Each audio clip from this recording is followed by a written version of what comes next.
Hello, and welcome back again to Gotham City, a very familiar part of Gotham City, because I'm reusing a board that I've used before, naughty me, but I like this one. This is Batman Miniatures Game 3rd edition, as I'm sure most of you know by now. Today, this is another game report, and we're focusing in on a report between the Joker and Two-Face, two classic members of the Rogues Gallery once again. I get a lot of fun out of both of these crews so far, so I've got high hopes for today. Very colourful indeed. See the description below for a for a discount code for the Top Hatted Hamster web store. I'm not officially affiliated with them, but they offered me the discount to put on here, so here it is. Thought it would be nice to pass on. Okay, let's have a look at the crews and see which models I'm taking today. The Two-Face crew remains largely unchanged from my usual outings with them.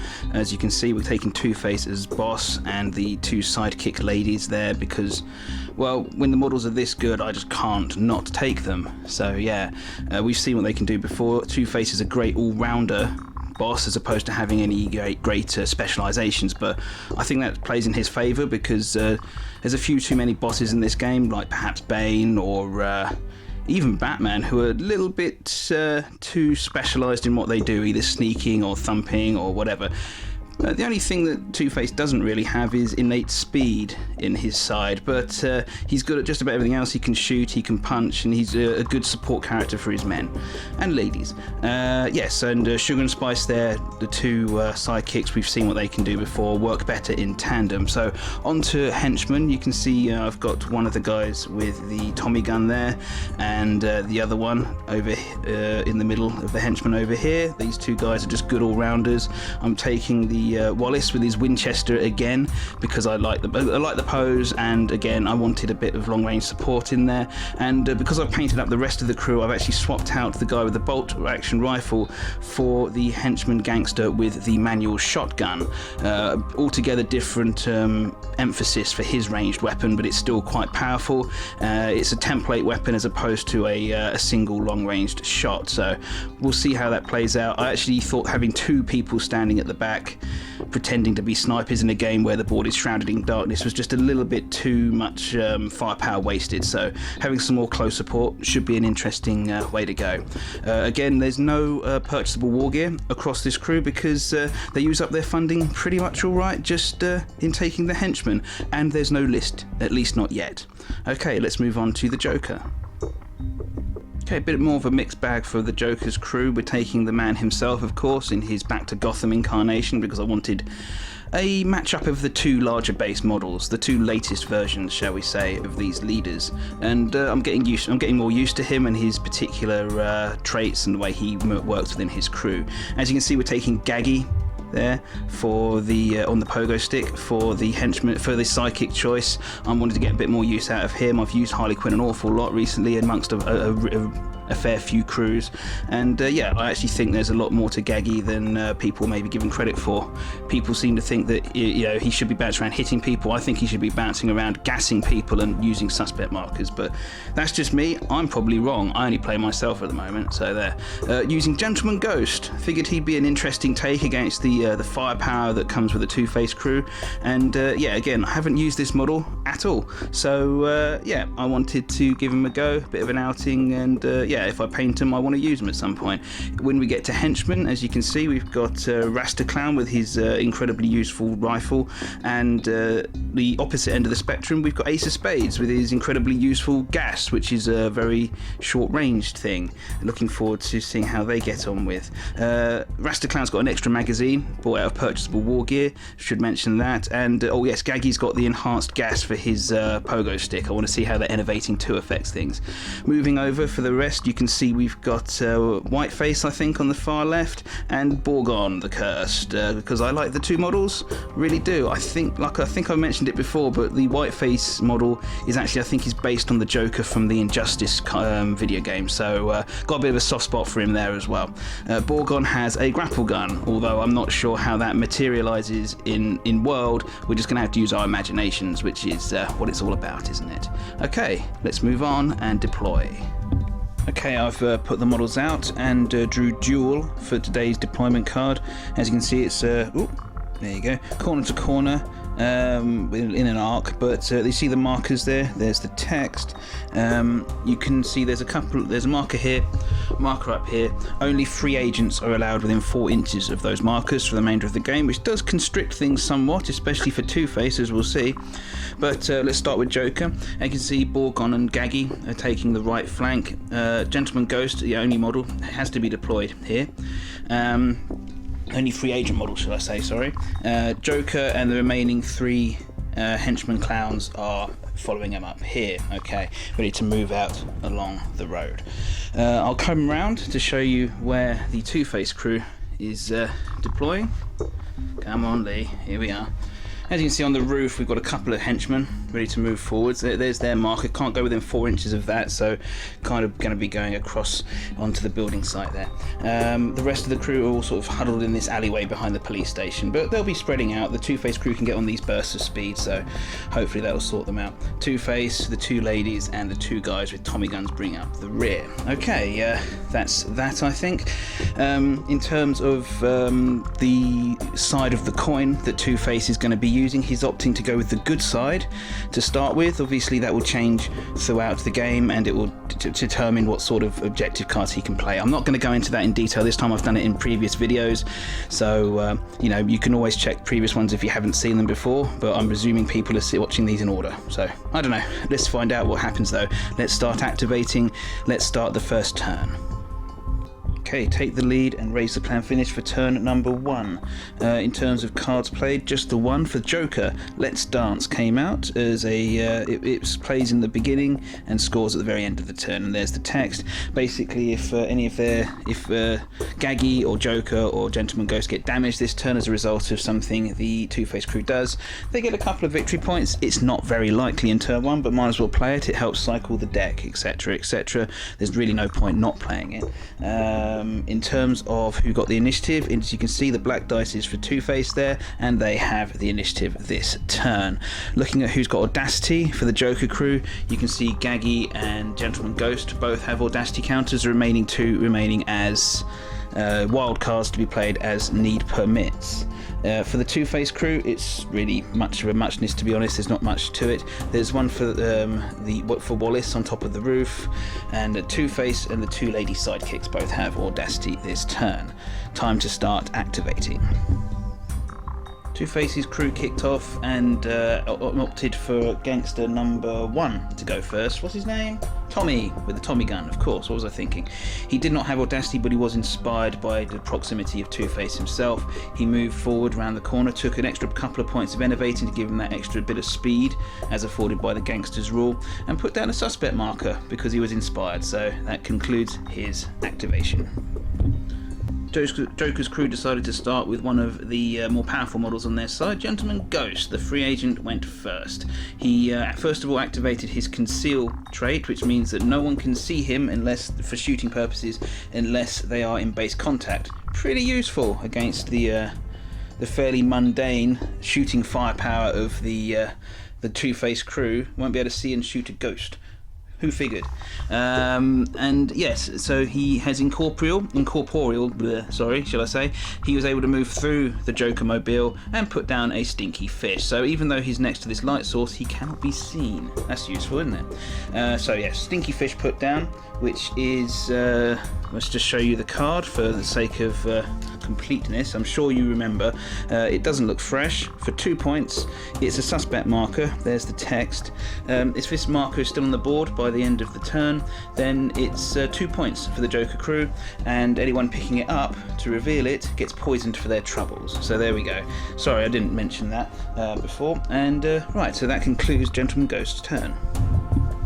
Two-Face continues the turn by sending out yet another henchman from round behind the police station, ushering him forward, giving him a massive speed boost by taking Innovating 3 to give a move of 14 inches. This guy moved out and put down a suspect marker, as you can see there. In so doing, he was inspired by Two-Face, so although not having Audacity, he was able to play the suspect marker and play Closing Argument from the hand. There's a lot of text there. Basically, what it means is, as soon as this suspect marker went down, he was able to play the card, You roll a dice, there's a 2, as you can see from the 2 countdown on there. This countdown will go down by 1 each time a model moves subsequently to this. Once it reaches 0, if both of these suspect markers are in play, they will score this card for 3 points. Nice and simple. The restriction for where they have to place has to be placed within 4 inches of either a sewer or lamp post marker. So there you go. So that's where the city infrastructure comes into it. Can really screw over the Two-Face crew if they are unlucky enough not to be near any infrastructure, but in this case not so bad to be. Okay, right, so that concludes his turn. There's not an awful lot the Joker's crew can really do to stop this as far as I'm aware, but let's see if they can pull any tricks out of their sleeve. A simple activation for Joker next, as Borgon the Cursed simply moved around the bin and in through the gate of the park. So he didn't take an audacity counter, and he can't put down suspect markers because he is stupid. Right, let's carry on. Two-Face's activations continued as Wallace decided to go next, and first of all he had audacity, if you recall. He used his special action to use follow me on the following gangster with the shotgun there to give him a plus 4 inch movement boost next time this guy moves. Oh, I'll pick up that audacity counter. He then used his normal movement to move on to the construction yard and put down a suspect marker. He wasn't close enough to Two-Face to be inspired, so that basically concludes his turn. However, the countdown on closing argument has concluded on those 2 suspects, so this card scores straight away for the Two-Face crew. So first blood in points, I don't know how we want to say it, first points to Two-Face. Gaggy up next for Joker, and he used his gas jumper rule to bounce all the way from over here next to the audacity counter I left behind again, and into the park. He then put down a suspect marker, which you can already see is an exploding set of teeth, another staple card from the Joker gang with all that lovely text, which really baffled me when I first started playing this, but it's really easy when you know how. Basically, at the end of each model's movement after this one, this marker will move d6 inches towards whoever last moved. Once the counter reaches 0, it goes bada boom with this template, and if anyone's hurt by that template, then that'll be 2 points for the Joker's crew, as we'll see if it happens. It's a bit of a risk, but it helps cycle the deck to get it out, and it's good fun. So off we go. Then back to Two-Face.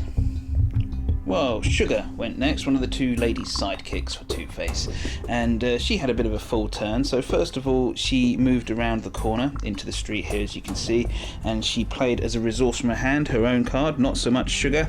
Basically what it means is this suspect marker that was here gets picked up, and it allows her to cycle the deck somewhat. Okay, there you are. So she did that, very handy to do. She then used her order ability, which is a special action, to order this guy here to put the suspect back, which is what I'm going to do.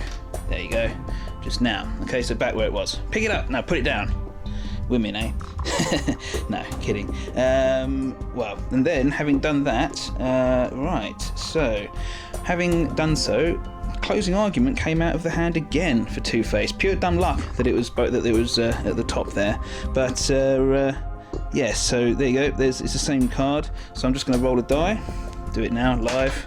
Oh, 1, okay, so there's a countdown of 1 on those to stop this card from scoring. I'm going to say this is a fairly lucky turn for Two-Face. I'm not going to say the deck's powerful or anything like that. That was just lucky getting these 2 cards out in the first turn when there's not much Joker can do and getting relatively low countdowns. But okay, that's going to happen sometimes, and we all know that Joker can pull out some high scores himself. Right, so let's carry on. That concludes Sugar's turn. Let's go back to Joker. Went with Ace of Spades next for the Joker. Didn't take audacity, but he was nonetheless inspired by the presence of the Clown Prince of Crime. He moved forwards up in the road, but careful to stay more than 4 inches away from the lamppost, because he's not stupid. He might be crazy, he has a bag on his head, but he's not stupid. He put down a suspect marker using his inspiration-based manipulate action, and that concludes his turn. Just if you wanted to know, the exploding teeth are now halfway through their timer, and they have moved over here. They jumped over here, and then moved a little bit back towards Ace of Spades. Okay, right, moving on. You you can just about see the next model to activate there. Gangster number 2 for Two-Face, otherwise known as Malone, I've just found out. He had the speed boost from Wallace up here, and he was able to use that to be able to jump all the way down here without having to use any innovating effect to get bonus movement due to the gangster rule, which is quite useful, means he's got it for future. He put down a suspect marker, as you can see there, because he was inspired by Two-Face. I left him just in range, you see, and yes, so doing so did that. I forgot to mention in the last activation the 2 counters on these scored down to 0, so the second closing argument scored for the turn for Two-Face, another lovely 3 points, rocketing away on an early lead, and played from the hand when this suspect marker went down. Another card we've seen before for 2 points, another good side card, will score at the end of the turn if the Two-Face crew has an even number of suspects in play. They currently have 4. 1, 2, 3 and 4, and there's not an awful lot the Joker crew can do to stop them. So, well, it looks like they could be taking early lead, but it's only turn 1. Not wanting to be left behind in the cards terms, the Joker crew activated Whiteface, moved him up behind the Ace of Spades and revealed the suspect marker that was put down just now. And as you can see, it's been turned into a pile of valuable commodities. Yes, there you go. 3 points, seen this many times before. This loot counter is going to go on Whiteface's stat card, and if it's still on his stat card by the end of the game, as in he's still alive and he's still carrying it, then that'll be a lovely 3 points for the Joker crew. It's probably one of the most popular generic cards because it's about the only one I think that gives you 3 points. Okay, let's carry on. Before I go into the details of Two-Face's turn, I'll just quickly report that the Explosive Teeth saga has sadly ended in a tear-jerking non-explosion for the Joker's crew. I'm just going to put it a bit top down. That is just too far away for this template to be able to hit this guy, so the Joker's teeth exploded and nothing unfortunately happened. Did not score the 2 points. They had a brave journey, but unfortunately just drifted a bit too far back up the board. It was always speculative anyway. Anyway, Two-Face activated. He had to take innovating one to jump over the car bonnet, so shall we say, and yes, that pretty much concluded his turn. All the hard work of scoring cards and stuff has already pretty much been done by his gangsters, so he didn't have much. He didn't fancy losing all those dice to take a shot at Gaggy, since it would cause him to be reloading his gun next turn. So we're going to leave that there and carry on with the Joker's team. Rastaclown next, and he's got something to prove because I keep bigging him up due to the impressive size of his weapon, but I've never really been able to get the most out of him because he's such a great target as well into that bargain due to his low defense and high attack value, in his high attack with that gun. First of all, he activated, he took Audacity, and he shot from right at the back here through the darkness at Wallace, because I realised he only gets -2 dice and he's accurate, so he was still hitting on 2s with the remaining ones, and Wallace took some damage. In fact, if Wallace didn't have the hardened rule, like all of Harvey's gangsters do, he would have been dead. The hardened rule allowed him to change that last point of blood damage, which you can see has been converted into stun. So instead of taking 6 blood damage and 1 stun, he took 5 blood and 1 stun. Sorry, instead of taking 6 blood and no stun, he took 5 and 1. Sorry. Blech. Word salad. And yes, this is enough to keep him alive, albeit very badly hurt. He's had his conscience pricked. So yes, that concludes Rastaclown's turn. He moved up. Oh, actually, he was inspired.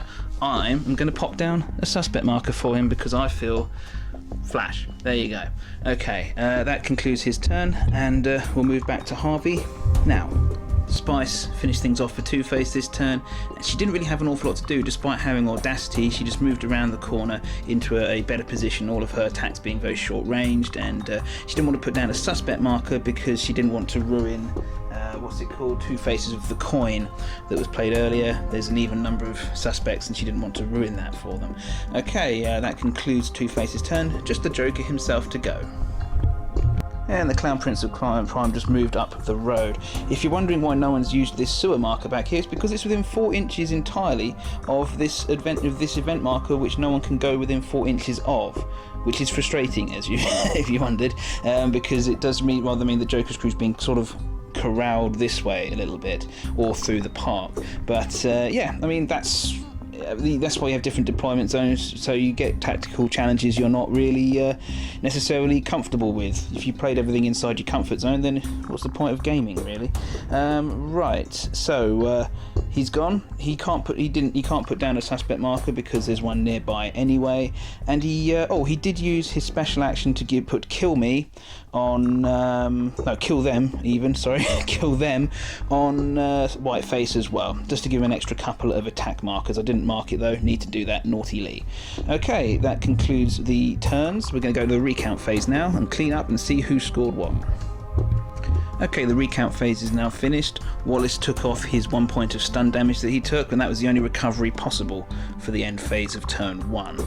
In terms of cards scored, the Stinky Fish is still there, so that is the first 2 points for the Joker crew on the board. And Two Faces of the Coin scored for Two-Face because they still have those 4 suspect markers in play, so that's an even number, so 2 points, allowing Two-Face to take a nice early strong lead. Might need it because the Joker's crew is much better at short range in both scoring and in hurting people, so we'll see how that goes for them. Just need to ignore your opponent if they're rocketing away and concentrate on scoring your own cards, is what I find. Yes, I think that concludes the 4th phase. Oh yes, so Let's Dance didn't score for the Joker's crew because none of their sidekicks or free agents or Joker himself took any damage, but wasn't really expecting that. Yes, so let's see what happens in turn 2 as the distances close. Okay, Take the Lead and Raise the Plan phase is finished for turn number 2, and as we can see, the Two-Face crew has the initiative once again with the black die. No cards played from either side's hand for the first or second phases this time. Yeah, I think that's it. We'll just go on to Audacity. Again, Gentleman Ghost and Gaggy both have to have it declared for the Joker's crew, the remaining 2 being able to be dished out as needed. And on the Two-Face side, we've got one with Malone down with the shotgun, Wallace hurting with the Winchester up there. We'll give one to Spice, and we gave one to Two-Face. Right, into the second turn's activations. Okay, turn 2 is already becoming more violent because Wallace activated first. He thought he'd get in there before Gentleman Ghost got a go. Used his precise aim ability and shot Gentleman Ghost with his Winchester rifle. Gentleman Ghost has the elusive rule, which allowed him to take an effort in order to reduce the die incoming attacks by 1. Because Gentleman Ghost hadn't had a turn yet though, he wasn't able to use the conceal ability to, so he was in line of sight, very in line of sight, next to a lamppost. Didn't think of that myself. Oh well, that's how we learn. Yes, having with precise aim, the remaining dice easily got through, and it was only the fact that Gentleman Ghost has invincibility 1 that he managed to avoid that 1 point of damage that would have actually killed him again, I guess, dissipated him, I guess. Yes, so that's a bit of an ouchie there for the Joker's crew, but could have been worse. You mean, you know, if his endurance had been 1 point less, he'd have been dead. So yeah. Okay, let's. That concludes Wallace's turn because he can't move if he's used precise aim, and he's already got a suspect marker next to him. So that's that. Ace of Spades, really itching to have a go, moved through the sewer markers. He started his turn in inspiration range of the Joker, bear that in mind. He took Audacity, so he moved, he used the free Manipulate to go through there. He put down a suspect marker, which allowed him to play Let Them In on the Joke for 2 points, easy peasy. He's a model with a Trickster trait, and he put down a suspect marker within 4 inches of an enemy model. So yes, pretty good that. 2 points instantaneously for the Joker, helps them try to start catching up. Like I said, as soon as they get closer, they start racking up the points. He then used his special action, which he still had, to activate Joker's Gas, which allows him to emit a 4-inch bubble around him. Anyone within it takes Innovating 1 and Poison 1. Now, this guy here has already on Innovating 3, so he can't go higher. So, but he, Tommy, the other guy with the Tommy gun, and Spice all take Poison 1, as seen by the counters on them, and then varying amounts of Innovating they've been increased to. Tommy goes up to 3 from 2, and Spice gets 1 there. So yes, that's pretty useful. That he comes in, he's in a bit of a dangerous situation, but Joker doesn't mind. Gangster Sticks, aka Luigi, activated for Two-Face. He didn't have Audacity, so he moved across. He was inspired though, so he put down this suspect marker here, next within 4 inches of Gaggy, which allowed him to play to make this better. Still on the good side, you can see, but he needs to place a suspect within 4 inches of an enemy model and have at least one other friendly suspect within 4 inches of a different enemy model. Well, Ace of Spades has moved into 4 inches, within 4 inches himself, so this, putting this one down here, more than fulfilled this criteria for 2 victory points. So Two-Face continuing to score. He could have shot and you know, stayed put and shot or something. He's got that Thompson is really powerful. I'm choosing to score cards and score points, sorry, with the Two-Face crew instead of actually dealing out damage, because I think that points is more important, but I could really be wrong here. I could be regretting this later on.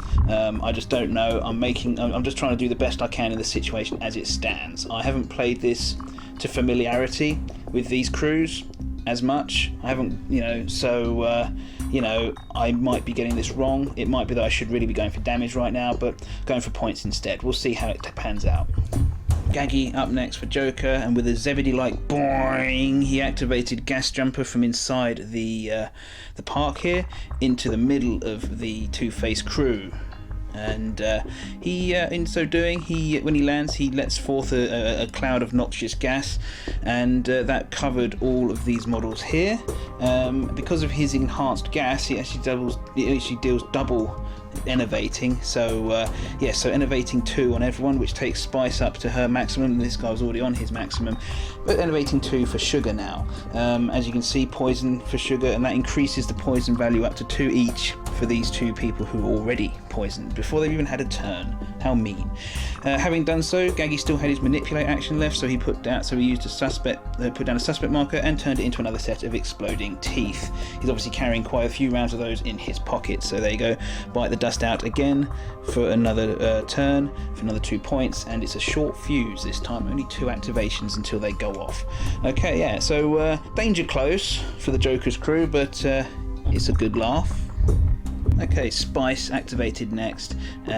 She moved back down the street to within whipping range of Gaggy, and then did so.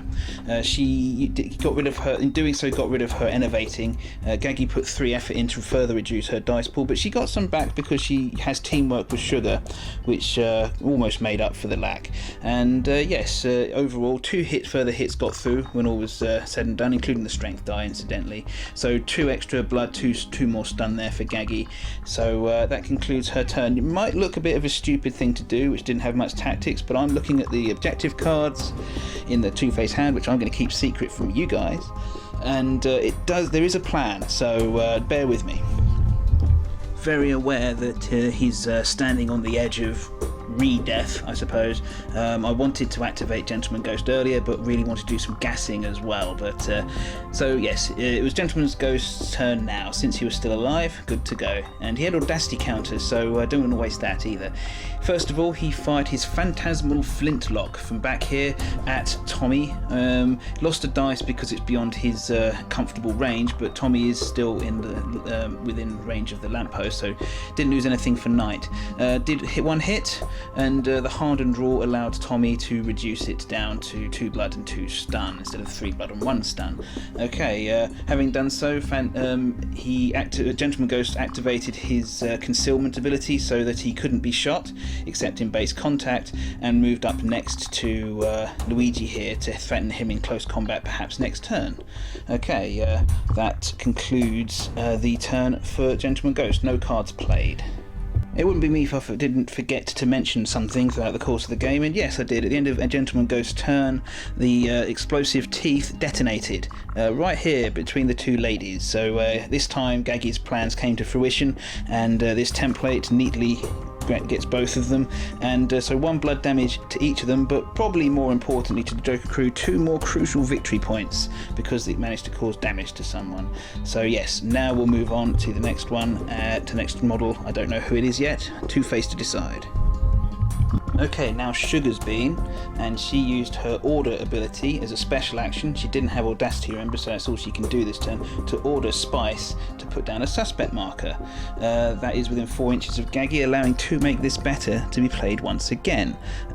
2 points, we saw it just a little earlier in the turn. Place a suspect within 4 inches of the model, and there's still suspects within 4 inches of, both Gentleman Ghost and Ace of Spades as well now. So yes, that's 2 more points for the Harvey Dent crew.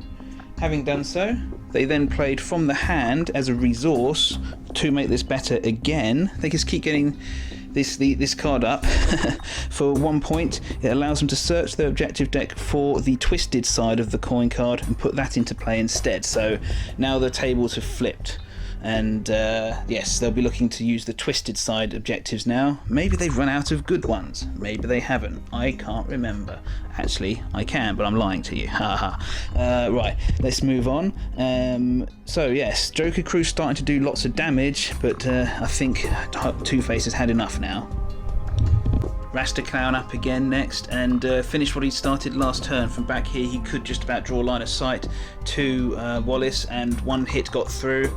The accurate rule coming into its own yet again on that amazingly useful custom rifle.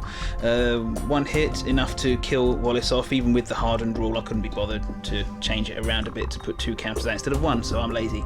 But it would have been enough. He only had 1 point of endurance left. Wallace is dead. First model down. First honours go to the Joker, shall we say. Yes, no cards scored as a result of that, but yes, Rasta Clown getting some more value out of his rifle today. Harvey Dent, aka Two-Face, activated for, well, his crew.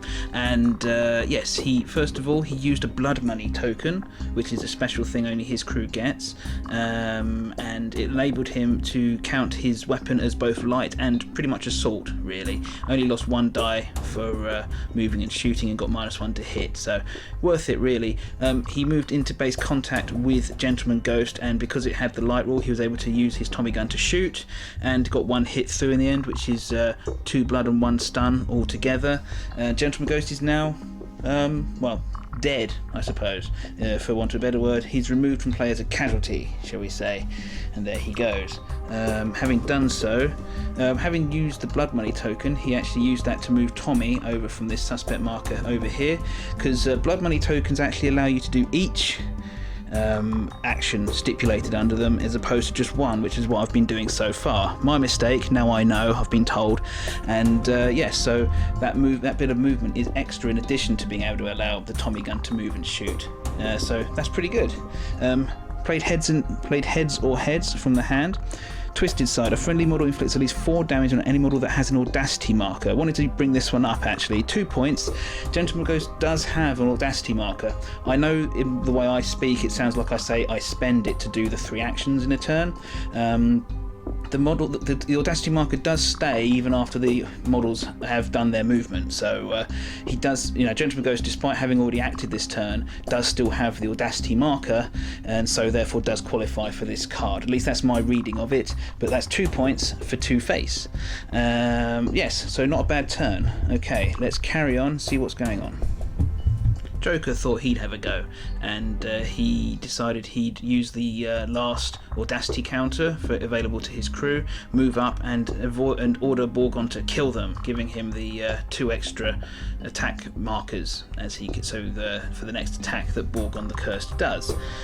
He could have shot, but he really wouldn't have had any dice against anyone that he could see. He's a bit too far away, or they're in cover or in darkness, so yes, it just would have resulted in him wasting a round of ammunition. So Joker's a bit frustrated at the moment, but only halfway through the game.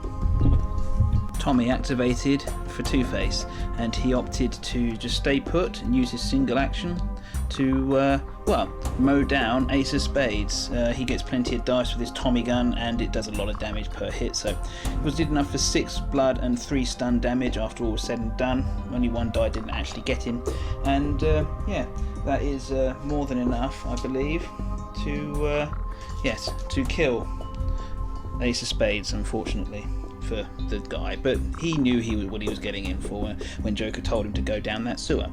Having done so, Kill them twice came out from the hand for the Two-Face crew as an objective for 2 points.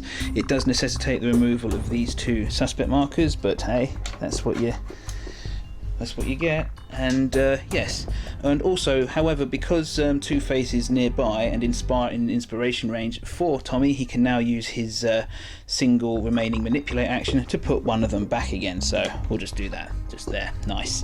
Yes, that concludes his turn, but not Joker's, because Joker played Your Expendable from his hand for 1 point. When Ace of Spades died, he can play this. Just there you go. There's the text, and yes, it enables 1 point to come back for the Joker's crew to soften the blow, shall we say. Okay, let's move on. Borgon the Cursed is walking because he doesn't have any audacity markers left, so he decided to have a stroll through the park, just did so and finished his turn there. Nothing to play, he cannot do anything else, he can't even be inspired by Joker to do a manipulate action because he's too stupid. As the last model in Two-Face's crew to activate this turn, Malone just moved out of the cover of the construction site and put down a suspect marker because he had audacity. Didn't want to use his shotgun just yet though, waiting for better targets. No cards played, so let's move on to the Joker's last model. Yes, and Whiteface, just to round things off for the second turn. No audacity available for him either, it's all been used up. He just consoled himself with moving forwards around this side of the crates. He is, however, in inspiration range for Joker next turn, if all stays as it is. Okay, let's go to the recount phase. Okay, last phase done, recount, etc. No cards scored in this last phase at all, neither played from the hand nor setters, countdowns or whatever. There were just none in play. Everything's been scored pretty much instantaneously this turn as things got more violent. In terms of poison, every model suffering poison succumbed this turn, so 1 point of blood damage on each of the 2 Tommy gun totes, as well as each of the 2 what are they called, sidekicks, ladies. Yes, it's bad when that happens, and it's only just starting. There's 2 more turns to go of this. Right, in terms of anything else, a bit of every model that took stun damage lost 1 point, but yes, no models to recover from KO. So let's move on to turn number 3. Okay, the first 2 phases for turn number 3, both now complete. Joker played Let's Dance again from his hand. It came up again, 2 points there, and yeah, it's if Joker or Gaggy take any damage this turn from anything that Two-Face does, then that will be a nice point, 2 points for them. The Two-Face crew in the Raise the Plan phase played Balance of Justice. That'll be 2 points. It was again the end of the turn. We'll see if this comes out. An even number of models are removed from the game as casualties this round. It's a bit of a wild card, that one, because who knows? I've got a feeling there will be some casualties, but whether it'll be an even number, there's no way of knowing really, is there, at this stage. But it's good to get out. It helps to cycle the deck, and it might be points, it might not be. We'll see. In terms of the initiative, it came up for Joker this time, as you can see, 5-4 in their favour. And let's see, audacity counters. Yes, on Joker's side it was just Gaggy. He's the only one who can take them in this round. The others can be dished out as needs be. On the Two-Face crew side, you can see Malone with the shotgun has one, Two-Face of course, and the 2 ladies both have audacity this turn. Just the markers with the bullets on them there representing which models are still reloading their Thompsons. Okay, we'll move on now to start activating in this pretty close range and possibly crucial turn. Borgon the Cursed is a simple man. The Joker gave him the simple instruction to kill them, and that's what he set out to do. He took impaired movement to cross over the railing and ended up just about here, within hitting distance of Two-Face with his long axe, because it's got the reach ability. Two-Face is actually on Enervating 2 so far for the game, because every turn he has to take a coin flip for his bipolar, and he might take Enervating due to that, and he has done once, and he had Enervating 1 from before. So Borgon put 3 efforts in, Two-Face put 1 effort in back. Borgon still had those 2 attack counters for the aforementioned kill them order, and it was a bit of a bloodbath, I'm afraid, for poor old Two-Face, who got hit 5 times, and that's 10 points of blood damage on the crime boss, which that's hardcore. It doesn't help that Borgon used his special action, because he took one of the audacity counters, of course, in order to do the attack, to distract, probably belched in his face, I guess is what he did. He used his distract ability to lower Two-Face's defense before I made any dice rolls. Forgot to mention that. And yeah, so that is Two-Face dead. And that's a big blow against his crew, because he was going to use Eternity's Allegation this turn, and he's going to move into the middle there, use Eternity's Allegation, give all of his henchmen extra actions. That would have been crucial potentially, but not to be. That is a hammer blow for the Two-Face crew, to lose their best model just like that in one round of combat as well. But he is a heavy hitter, this guy, and yes. Well, let's see, they've scored a lot of points so far, Two-Face. We'll see if that can carry them through to victory. We'll find out. Okay, Spice up next, and the new boss, incidentally, for the Two-Face crew, taking the helm after Two-Face himself passed away. She, first of all, as a resource, played the gamble. A lot of text. Basically, it forces Joker to try and guess which his next card will be, which he failed, and as such, Gaggy got Innovating 1. Didn't go much further than that, though, because I then drew Spice's little Derringer gun while she was standing here, and she shot him for 6 damage. All the hits hit. It was a bit unexpected, to be honest, and caused 6 damage to him, which actually did kill Gaggy. So Gaggy's gone. He has an audacity counter there, and so therefore that enabled heads or heads to be scored again. Twisted side card, 4 damage at least done on the model with the audacity marker, so 2 points still for Two-Face. So yes, that finishes off Gaggy, and he's gone. Okay, having done so, she moved around here into the middle of her new crew, shall we say, and she then used her special action, which she still had, to menace, which means anyone wanting to attack her has to spend an additional activation this turn. Not activation, sorry, has spent additional action this turn to do so. Mr. Joker activated next, and he just, from back behind the lamppost, he shot at Tommy, the Tommy gun toting gangster, and hit both times with his, both dice that he had left. It was a bit beyond range, but the light easily made things better, and yes, killed Tommy there. Even with the hardened rule, he wouldn't have been able to wangle it so that he didn't take enough damage to kill him. So yes, that's another gangster down. Seasoning the mix came out of the hand. Tommy is very poisoned, so worth bearing that in mind. And so yes, 2 points to Joker. All he needs to do is remove a model with the poison effect as a casualty. Yes, so there we go. He then moved around to the front here, and yeah, he's getting into range to start causing mayhem with his area effect things.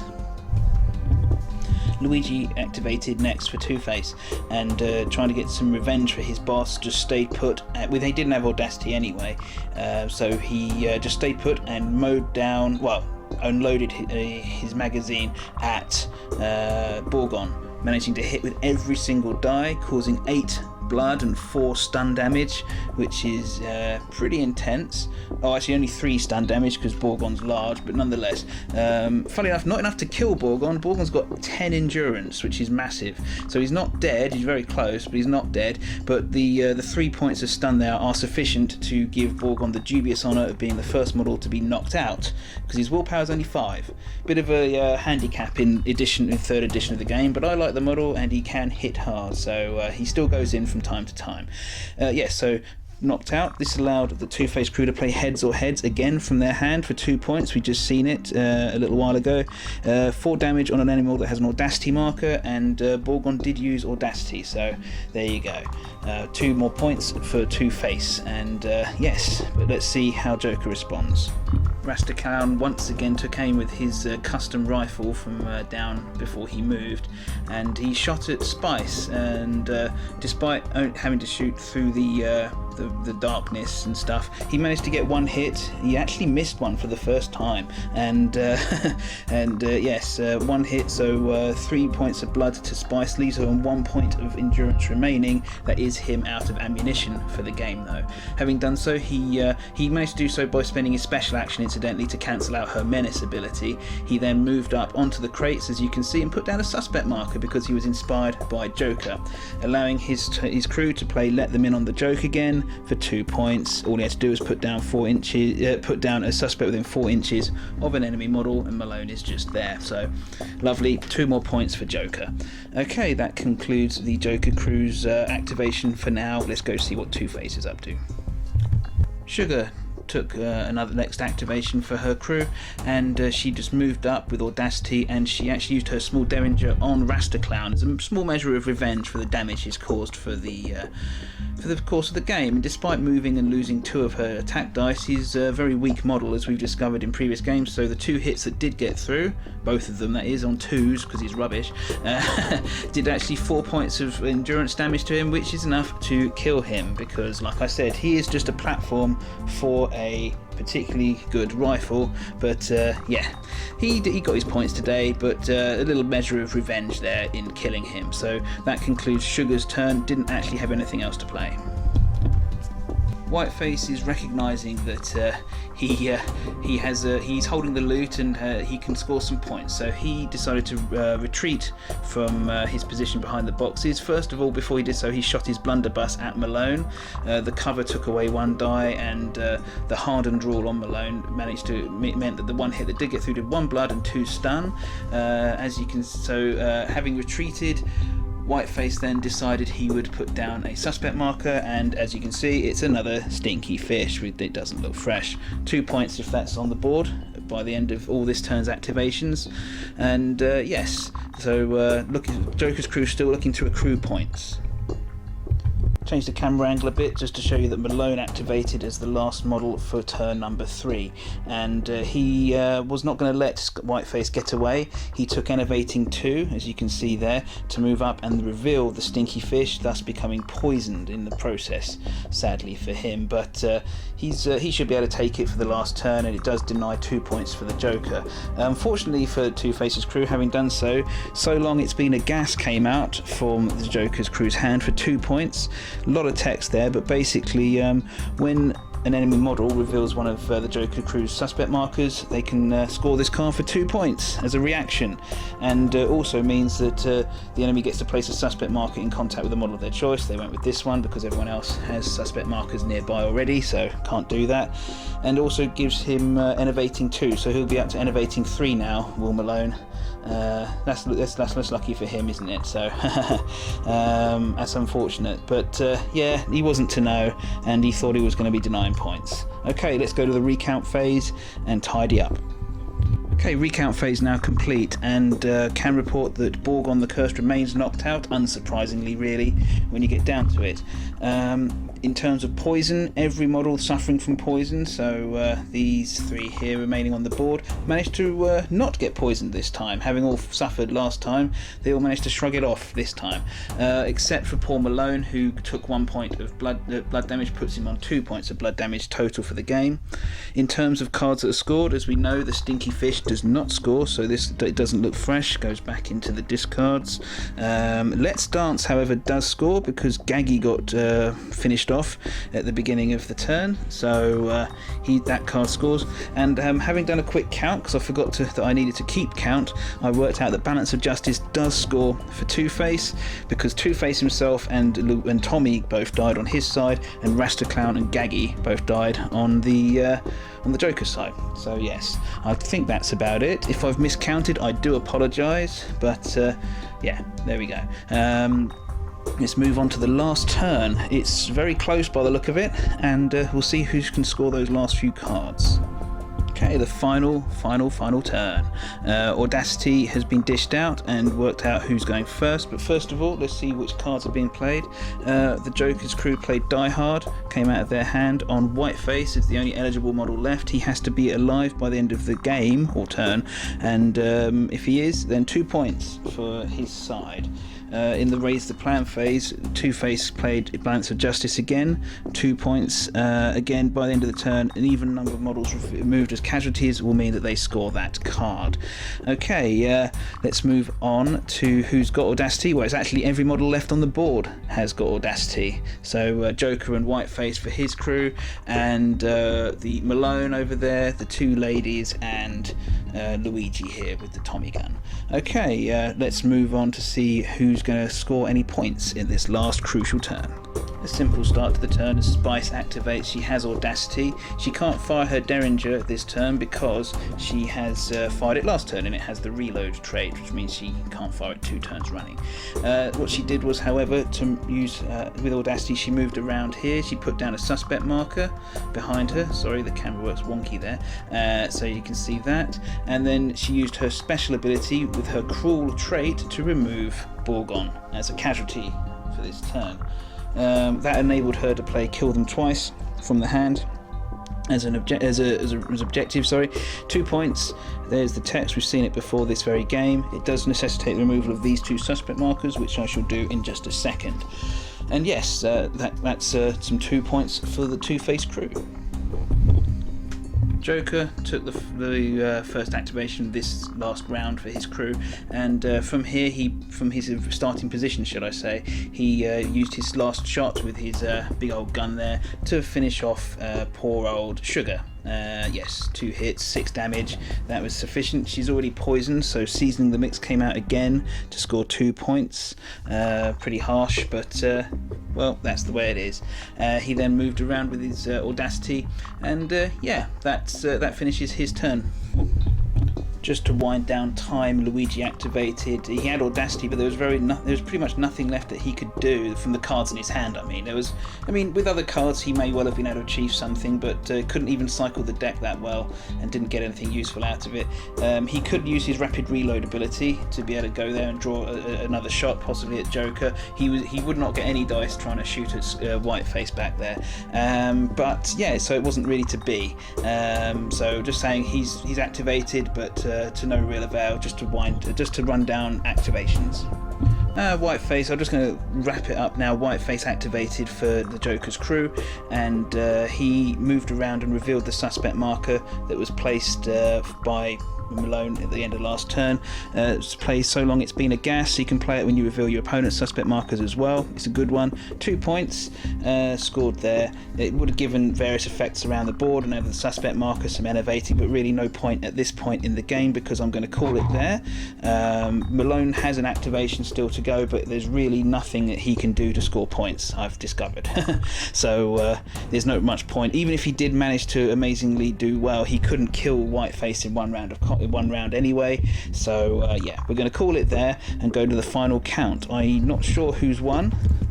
Both sides have been scoring. Obviously Two-Face took that early lead. We'll see if it was enough. It's been a bit of a bloodbath though. Lots of models taken out. So let's go to the final count. Well, let's go to the recount phase and see which cards scored for this turn. Okay, recount phase complete. Didn't do any poison rolls or anything like that. There's nothing that can result from those this turn. Balance of Justice did score though for Harvey Dent. Well, he's dead. His crew, Spice now, I guess. So yeah, because Sugar and Borgon the Cursed both died. Both were moved as a casualties this round, so that's an even number, so that counts. Whiteface was alive and still in possession of the looted stuff. So Valuable Commodities and Die Hard both score there for a tough, hard-hitting 5 points there for the Joker's crew. So yes, the Joker's crew, as I predicted, they did settle into a better scoring rhythm as the game goes on. But I don't know. Two-Face was also scoring semi-regularly as well, so it's anyone's game. I'm going to see if it's as close as it actually is in my brain, shall we? We'll go to the final count and see who's won. Right, so Joker's score pile in my hand first, so here we go. 2, 4, 6, 7, 9, 11, 13, 15, 17, 20, 22. Not bad. Not a respectable amount of points. Let's have a go, see what Two-Face managed to achieve. We've got 3, 6, 8, 10, 12, 14, 16, 18, 20, 22, 24, 26. So a victory for Two-Face, despite the fact that he himself was splatted by Borgon earlier in the game. Wow, it was actually quite close. I think it's 22 to 26 in Two-Face's favour. That's that early burst from him by getting quite, I mean, I'm going to say he was quite fortunate getting just the right cards at the right time, but hey, that's the way it works. And you can, there's ways of cycling the deck and whatnot to make sure you do get those cards, so it's not like it was all fluke for him. You need to be able to cycle the deck with Two-Face. You need to be able to go through your hand, play some resources, and just to get those scoring cards in the right time. And you've got to do that because otherwise you'll find yourself at the mercy of whether or not you get the twisted side or the good side cards, when you need them. I think I got quite lucky in that the twisted side, I flipped that just about the right time. Maybe could have done it a bit earlier. I think I lost some models for Two-Face by leaving it a little bit too long, but they needed the points are what win games. I don't know. I haven't played this game quite enough to really be an expert at it by any means, but I really, really, really enjoy this game. It's by far and away the best skirmish game I've played, ever probably. The Joker's crew I think did pretty well. I don't have anything to say about them really. They kept on ticking over. They suffered in the early one. I think a more beneficial deployment zone for them would have put them a bit closer to their opponents to start with. That probably hobbled them just enough for Two-Face to pip it in the end. Anyway, I'm going to wrap it up now. Let me know what you think in the comments down below. If I messed anything up massively, if I got any rules wrong or whatever, feel free to point and laugh.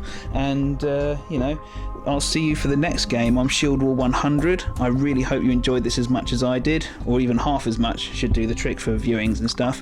But yeah, I'll see you for the next game, and ta-ta.